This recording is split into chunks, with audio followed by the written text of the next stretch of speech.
Welcome to Unforbidden Truth. I'm Andrew. Today I'll be speaking with Naveed Haq. I have a few interviews on here with Naveed. Today we'll be talking about why he believes he's no longer anti-Semitic, how prison staff assist him with his mental health needs, and how he copes serving a life sentence in prison. Naveed Haq is best known for his role in a tragic incident that occurred in 2006 when he entered the Seattle office of the Jewish Federation of Greater Seattle and opened fire, resulting in the deaths of one woman and injuries to several others. This event shocked the local community and drew national attention, highlighting issues related to violence and anti-Semitism. Haq's actions were motivated by a complex mix of personal grievances and broader socio-political sentiments, making the incident a chilling reflection of how individual turmoil can intersect with wider societal tensions. Born in the United States to Pakistani parents, Naveed's background added layers to his narrative. His life leading up to the shooting involved struggles with mental health and a sense of isolation, which many commentators pointed to as contributing factors. In the aftermath of the shooting, discussions arose regarding the responsibilities of mental health systems and the societal conditions that can lead individuals to commit such acts of violence. Naveed was ultimately convicted and sentenced to life in prison, serving as a reminder of the consequences of unchecked anger and despair.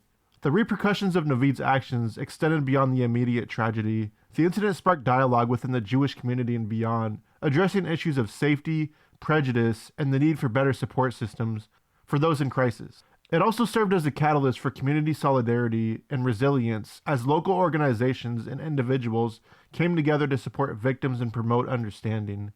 The legacy of Naveed's actions remains a somber chapter in discussions about violence, mental health, and community healing. Here's my conversation with mass shooter Naveed Haq. Hello, my name is Naveed Haq. I'm from Cleveland, Ohio, raised in Washington State, Eastern Washington. My case, I'm in prison for a shooting in Seattle in 2006, where I shot 6 women, one fatally, at the Jewish Federation of Greater Seattle in Seattle. And it was, unfortunately, I want to apologize. Before we even, at the beginning of this interview, I would like to apologize deeply to my victims, to the people I harmed, because I regret and I have remorse for my actions that day. And I apologize deeply from the bottom of my heart. It was an unfortunate act. I have mitigating circumstances. I was manic on Effexor at the time. Effexor is an antidepressant. It has rare side effects of homicidal and suicidal ideation for people who have also bipolar disorder. My diagnosis my mental health diagnosis is bipolar and schizophrenia, which is schizoaffective bipolar type. I have been struggling with that since I was 21 years old, 2021. So the effects put me in a manic flip, made me manic, and that contributed to my crime. And I pled not guilty by reason of insanity during my trial. And I almost won my first trial. I had a hung jury. They dropped 7 charges, then refiled on 8.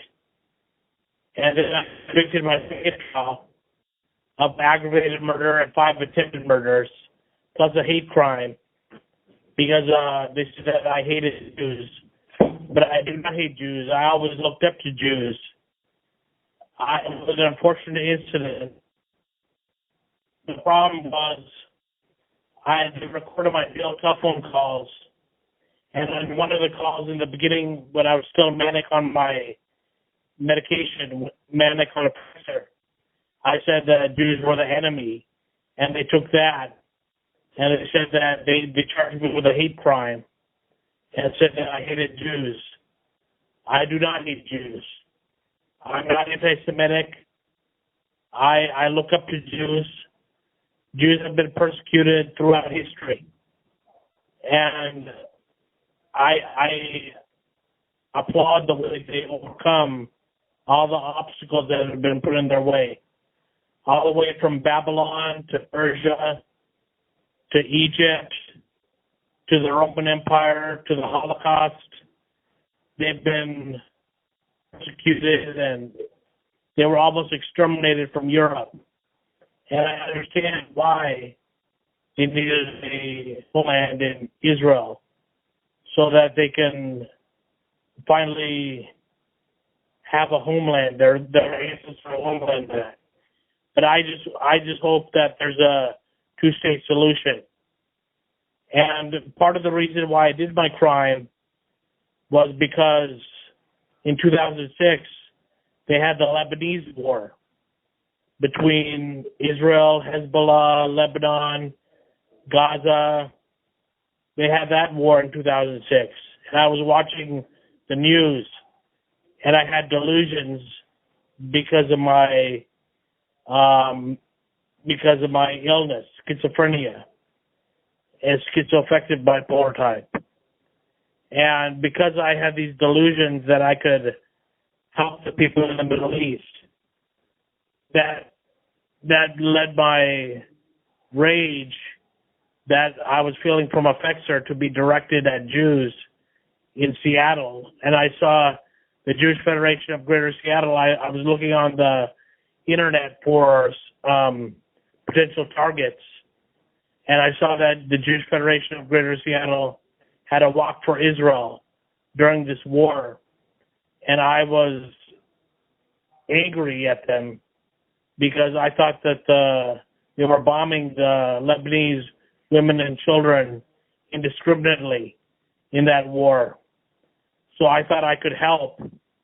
And in my delusions, my political activism took over. And instead of protesting non-violently, I did a violent act. I did violent political activism. And I took guns there and I shot up the place.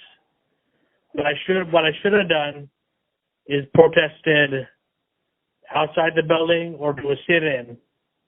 That would have been better. Just like the students of in the college campuses, they're protesting the Israeli war now, the war in Gaza. And I applaud their efforts. And I hope that there'll be peace in the Middle East, a two-state solution, a negotiated settlement. So that's what I hope for. So that is a brief background of my background and my mental health diagnosis and how Fexer contributed to my crime. Do you have any questions? Yeah, so I have 3 questions today, and the first one I want to start out with is, you're serving a life sentence plus some extra time, so how do you cope living with a life sentence knowing that you possibly might not get out one day? Yeah, that's a good question. Originally, when I first this is the second time that I was arrested. The first time I was arrested was, again, I was manic on Fexer 6 months before my crime, and I was arrested for a lewd conduct charge in Kennewick, Washington, in Tri-Cities, Richland, Pasco, Kennewick. And that was dropped. It was dismissed because I was innocent of that charge. And then I was arrested for this crime. This is my second arrest. And this is the first time I'm in prison. So originally when I first came to prison, it was very difficult. I didn't know how to do time. I didn't know how to cope. But over time, I learned. And originally, when I first was arrested, I was sleeping all the time. I just slept my life away. I slept like 18 hours a day. I was in solitary confinement because I was a high-profile case. So they had to separate me from everyone. And I was just sleeping my life away. I didn't know how to do time. Especially, I didn't know how to do solitary confinement time. So it was very difficult. But then I got into general population in King County Jail. and I was on 10 East in King County Jail. And I learned how to play spades. I learned how to play dominoes. I was cooking with my cellmate. I was going to yard, playing basketball, working out. So I developed some skills on how to do time. I was reading, going to the law library, computer terminal. So I developed some skills, and then my cellmate, he was Vietnamese, my first cellmate, and he taught me a lot about how not to be a pushover in jail and prison. Because, for example, when you trade someone, like we do barter and trading with other inmates, we had to know not to be taken advantage of. Because in prison, a lot of people are in poverty, and people in the lower class, they tend to take advantage of one another if you let them, especially in prison. So you have to stand up for yourself and trade appropriately, barter appropriately. So my Vietnamese cellie taught me that. And because I used to be too nice a guy. I was raised to be very nice. My parents, I'm from a Pakistani culture. So I was born and raised in America, but I'm Pakistani American. And I was taught to be polite and nice and courteous. But in prison, you can't do that. So you have to cope by standing up for yourself. And when people put you down, you have to stand up for yourself. That's the nature of prison. Because if you let someone walk all over you, then other people will walk all over you. So you have to. It's constant. You have to show us your spine. You have to show that you're not going to be taken advantage of. So this is all the stuff that I learned as I was doing time. That you have to be productive. You have to be a productive prisoner. Get involved. Like I got involved with the religious services. I'm Muslim, so I was preaching the Islamic message, and I also took an interest in Judeo-Christian lifestyle as well. So I was going to Catholic services. Even though I'm Muslim, I like the Christian services as well. I find them deeply soothing. So I study the Bible, I study the Quran, I study Buddhism. I'm a very spiritual person, but my faith is Muslim, and I take an interest in the world religions, and prison is a perfect place for someone to study religions and come to an understanding about where they want to put their spiritual life path on. So it took a while, but I was raised Muslim and I came back to that. And now I'm still studying other paths, but I take an interest in spirituality. So having that hope that religion gives you, like even if I don't make it out of prison in this life, I believe I'm going to heaven because I believe I'm a good person. I just made a mistake in life, and I have mitigating circumstances for my crime. I was high on Effexor, manic on Effexor. That contributed to my crime. I believe that I'm a good person. I just made a horrible mistake. And I'm hoping that at some point, through the changes in the law or clemency process, I'm given a second chance. So I'm keeping that hope alive as well, because I'm only in for one murder. You know, there's 5 attempted murders on top of that and the hate crime. But I'm only in for one murder.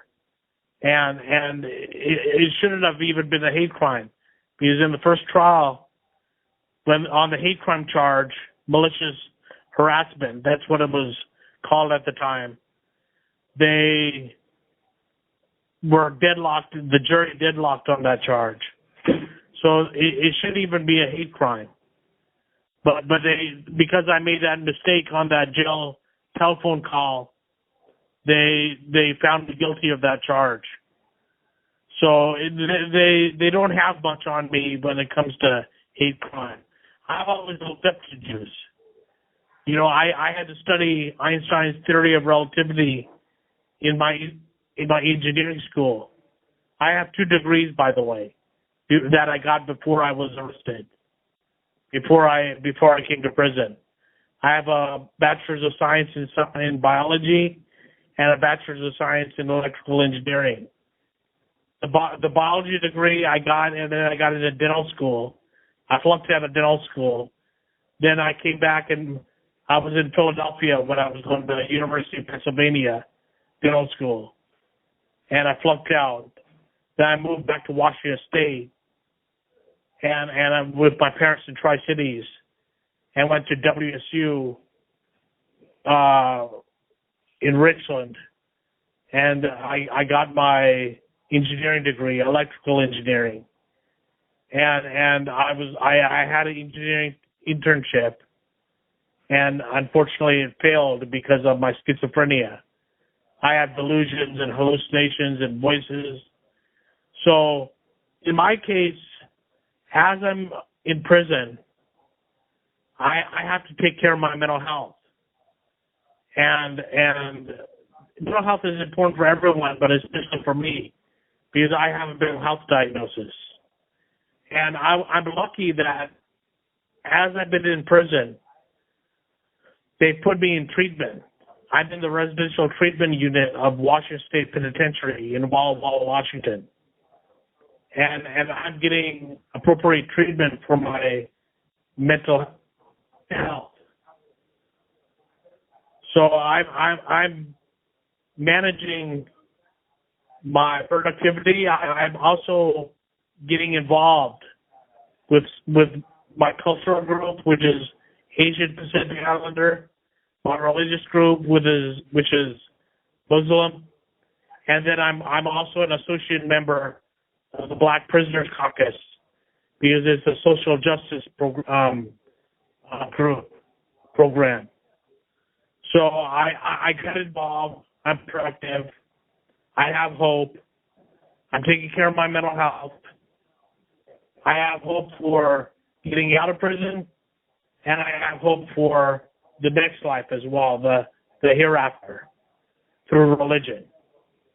So I'm working on all aspects of my life. And then I also exercise, which keeps my mind and body active. So I do a whole body way of doing my time, mind, body, and soul. I read a lot, so my mind is active. I exercise, so my body is active. And then I also do spiritual work, which is for the soul. So mind, body, and soul. Tell me about the mental health staff at Walla Walla and how they help you out in regards to managing your mental health. Oh, that's a very good question. Okay, so our mental health system in America is broken.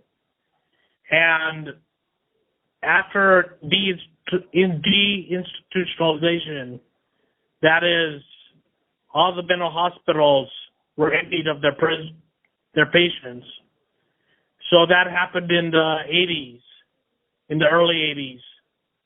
All the prisoners, all the patients had to go somewhere, so they gravitated toward jails and prisons. Most of them became homeless, and they went to jails and prisons. They cycle in and out. So, for me, unfortunately, the mental health system in the community failed me because it was good while I had good insurance, health insurance. But as soon as my health insurance expired, when I got too old and I got dropped my parents' coverage, I was put on Medicaid, and Medicaid was a worse insurance. My medication nurse didn't let me see a psychiatrist, and I was on Effexor. I didn't have continuity of care. My psychiatrist before, who prescribed me Effexor, dropped off, stopped serving me, and then I was put on Medicaid after I lost my private insurance. And my therapist and my medication nurse didn't give me continuity of care. So the mental health system in the community failed me. Before I tried to get a bed in a mental hospital to try to see what was wrong with me. I didn't know that the Effexor was having that kind of effect on me. I was too trusting of the mental health staff in the community. When you're a mental health patient in the community, you have to stand up for yourself. A lot of times mental health professionals, they don't have your best interests in mind, especially if you're on Medicaid. They want to save money for the health insurance. That's what it seemed like to me that the medication nurse was trying to do, because she didn't refer me to a psychiatrist. So I'm guessing that's the reason she didn't refer me. Either she didn't care, or she was trying to save money for the federal government or for the state government. So you have to stand up for yourself and get the appropriate care. But I wasn't given appropriate care, so I ended up in prison. And in prison, the care has been much better. The mental health care has been much better. First in jail, before I came to prison, when I was on trial, and before I was on trial as a pretrial detainee in King County Jail, the jail psychiatrist put me on better medication. He put me on Rebron, which was an antidepressant. He switched my mood stabilizer, and he put me on Depakote, and my antipsychotics were working very well, and I was getting good care. I stabilized. The Effexor was discontinued. The Lamictal was discontinued. So I started thriving in King County Jail. And after I was found guilty in my second trial, I was transferred eventually to Washington State Penitentiary, the bar units, Baker, Adam, and Rainier unit in Washington State Penitentiary. It's predictive custody and mental health custodies. So I was originally put in PC because of my high-profile nature. Then I was transferred to mental health.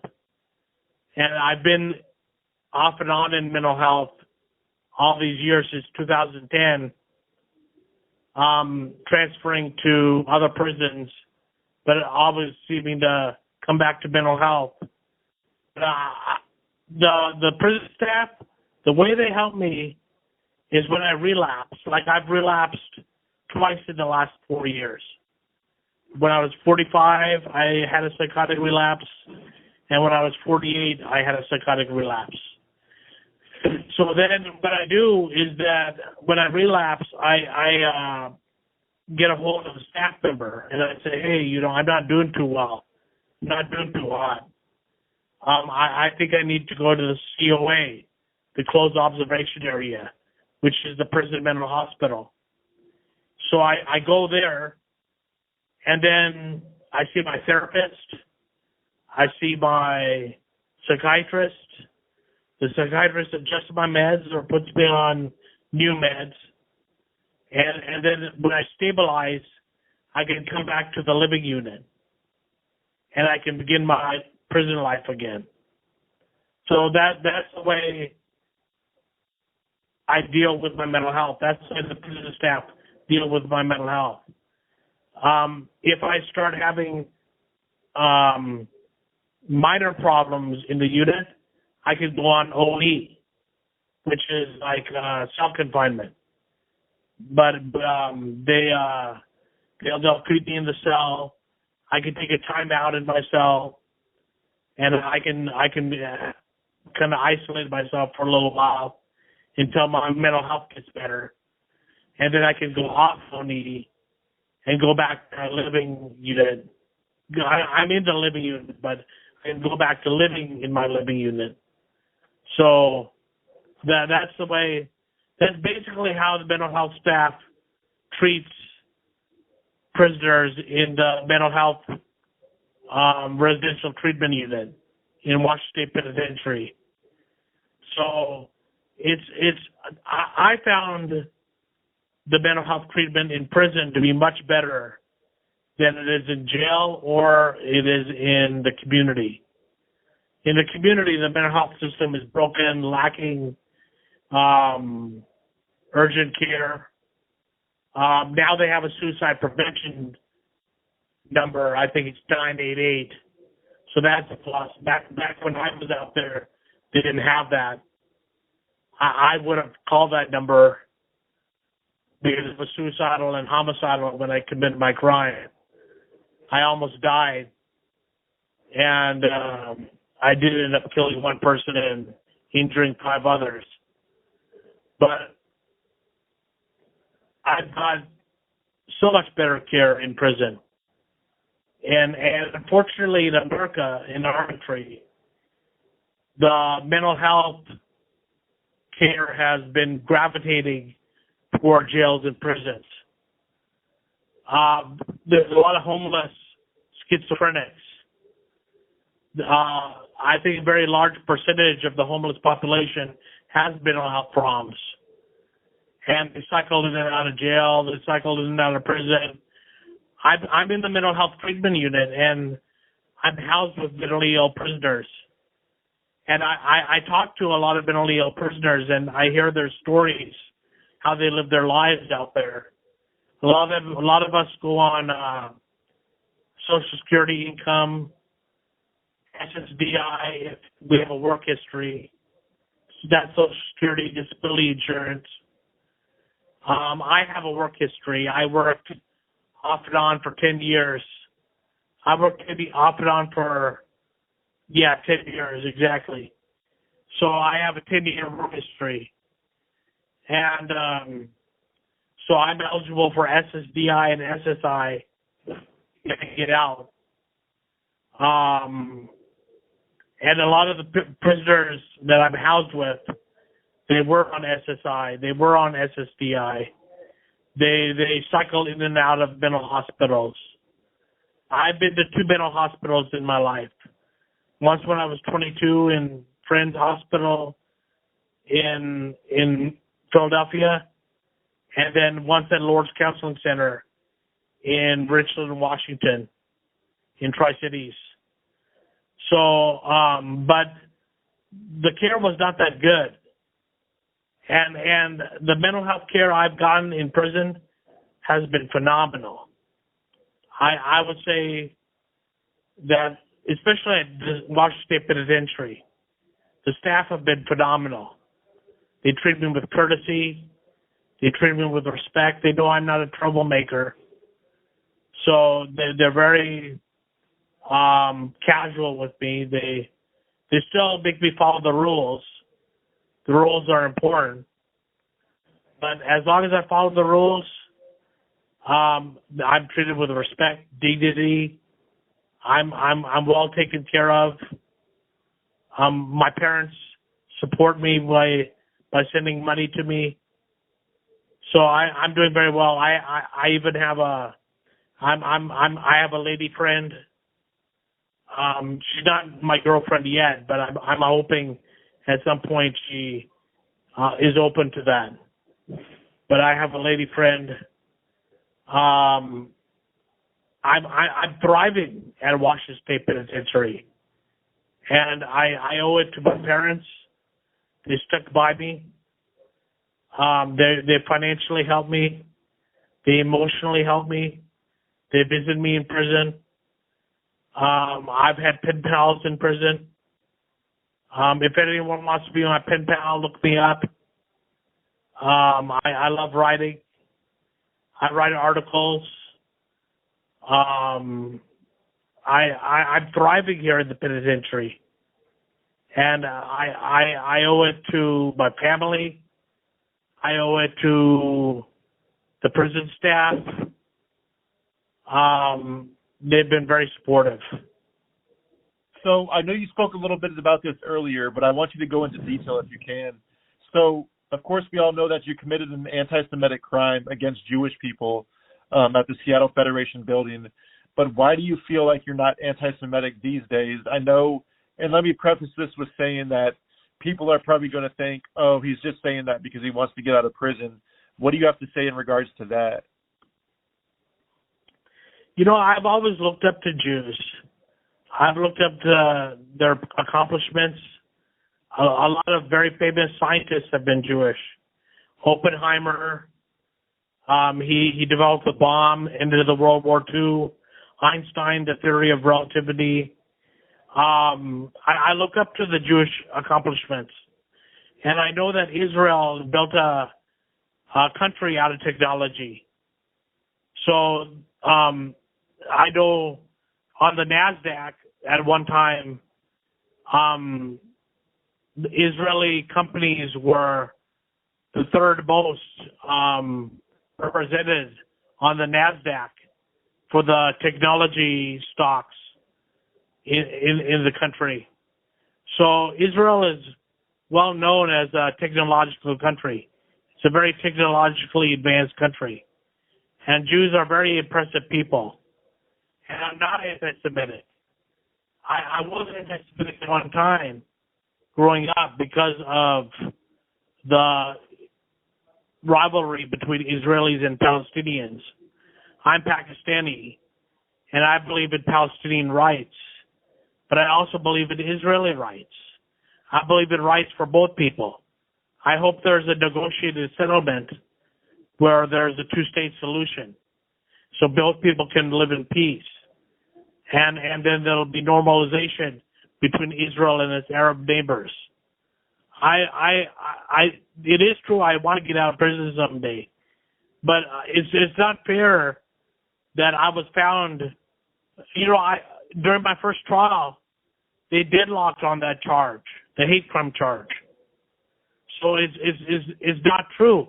When I committed my crime, I didn't make any anti-Semitic statements while the shooting was going on. And the reason why I targeted Jews was because I was watching the news and the Israeli-Lebanon war was going on. And I saw that the Jewish Federation of Greater Seattle did a walk for Israel, and they put their address on the internet. And so that's why I ended up targeting them, because I was high on Effexor. I was manic on Effexor. I had rare side effects of homicidal and suicidal ideation. It was a suicide attempt. So I'm not anti-Semitic. I know it sounds strange because I've been found guilty of a hate crime, but the truth is I'm not anti-Semitic. I look up to the Jewish accomplishments throughout history. They're very accomplished people, and it's unfortunate that I was given this medication and that I was manic. And if there was justice, I would have been found diminished capacity during my crime, and I would have been let go. But the public outrage was too much at the time. The crime happened shortly after 9/11, and I'm Middle Eastern, and the victims are Jewish, so the optics don't look good either. So it was right after 9/11, and there was so much anti-Muslim sentiment, Islamophobia. So I didn't get a fair shake, and I only had one jail telephone call where I said Jews are the enemy. That's all I said. And because of that, I was found guilty of my hate crime. So my history is not anti-Semitic. I had Jewish friends in college when I was in New York. I talked to Jews when I was at the University of Pennsylvania. I even helped some Jewish dental school students when they were doing clinical rotations. So it's not fair to say that I'm anti-Semitic. I'm a nice guy, and it's unfortunate that I committed this crime because it's really unfortunate because it's not me. I'm not that person. It was mitigating circumstances that caused me to make that crime. There's circumstances behind my crime. I was manic. I was not in my right mind. I was suicidal. I was homicidal because of the meds. I even had a forensic psychiatrist testify that I was insane during my 2 trials. It could be argued that I was insane. I've been insane 4 times in my life. Once when I was 22, once when I was 29, 45 years old, and 48 years old. Twice in the last 4 years. So I have a history of insanity. And I admit, I'll take responsibility for my crime because that's the manly thing to do. I'll take responsibility for it, and I'll do. Since I got found guilty, and there was public outrage, I'll do my time because I realized that I hurt a lot of people, and I feel sorry for that. So I'll do my time. But I do deserve a second chance. And it's not true that I'm anti-Semitic. Even now in prison, I talk to Jewish prisoners. So it's not true that I'm anti-Semitic. It's just an aberration in my history. This crime. Yeah, I think I've expressed myself. I'm not anti-Semitic, and it's an aberration in my history. That was my conversation with mass shooter Naveed Haq. For extra content, ad-free episodes, and more, head on over to patreon.com/unforbiddentruth. Head on over to unforbiddentruth.com to get a list of the platforms we're on. Stay up to date with what is new and what's going on. And you can also buy merch, which helps fund the podcast. You can get coffee mugs, t-shirts, tank tops, sticker and bookmark packs, and more at unforbiddentruth.org. Thank you for listening. See you on the next one. Unforbidden.